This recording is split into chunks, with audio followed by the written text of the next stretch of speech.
Chou-chou, Carlson. Hé Alice, c'est quand le prochain train? C'est quoi cette histoire de train? Démarre s'il te plaît. Les passagers montent à bord. Je m'appelle Annie, une mère qui travaille comme tant d'autres. Mais je n'aurais jamais imaginé que le manuscrit, sur lequel j'avais travaillé pendant 2 ans, puisse disparaître du jour au lendemain, sans laisser de traces. Et la coupable, c'était ma propre fille, Alice. Où est mon livre? T'as fait une sauvegarde sur le cloud? Non, j'ai pas fait de sauvegarde. Et puis d'abord, c'est quoi le cloud? Alice, dis-moi que tu sais où est mon livre. Je mangerai des sandwichs pendant 1 an. Je sortirai plus de la maison. Tu peux confisquer mon téléphone et tout ce que tu voudras. Je ne comprenais pas ce qu'elle pouvait bien craindre. Jusqu'au jour où, en essayant de réécrire mon livre, ma meilleure amie m'a envoyé un lien. À l'instant où je l'ai ouvert, j'ai failli exploser mon ordinateur. Alice Carlson, fiche d'inscription.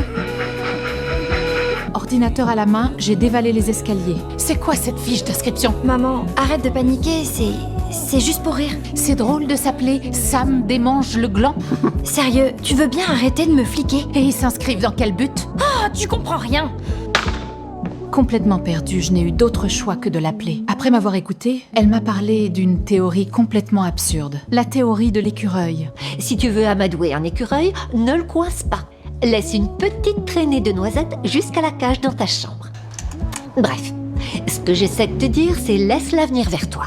Je vois. Si tu l'étouffes, l'écureuil, il percera un trou dans le mur et il introduira ce que tu sais à l'intérieur. J'ai décidé d'essayer. Quand Alice est rentrée à la maison avec ses amis, j'ai fait de mon mieux pour jouer la mère ouverte d'esprit. Tu sais, les gens pensent que les écureuils ne sont pas malins, mais ils ont tort. Ils le sont instinctivement. Ok.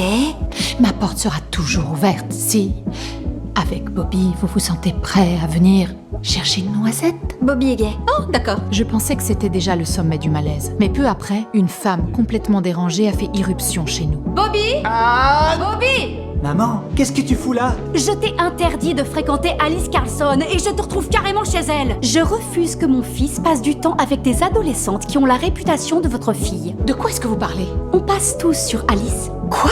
Votre fille fricote avec tous les garçons et il n'est pas question que mon fils fasse partie du lot. À cet instant-là, toute ma façade s'est effondrée. Alice, ouvre-moi mon cœur. S'il te plaît, maman. Laisse-moi tranquille, je veux être seule. D'accord.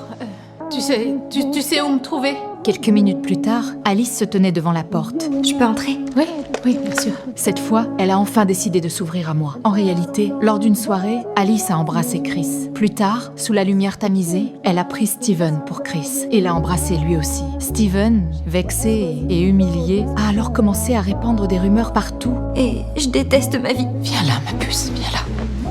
Ça va aller. Je suis désolée que tu vives ça.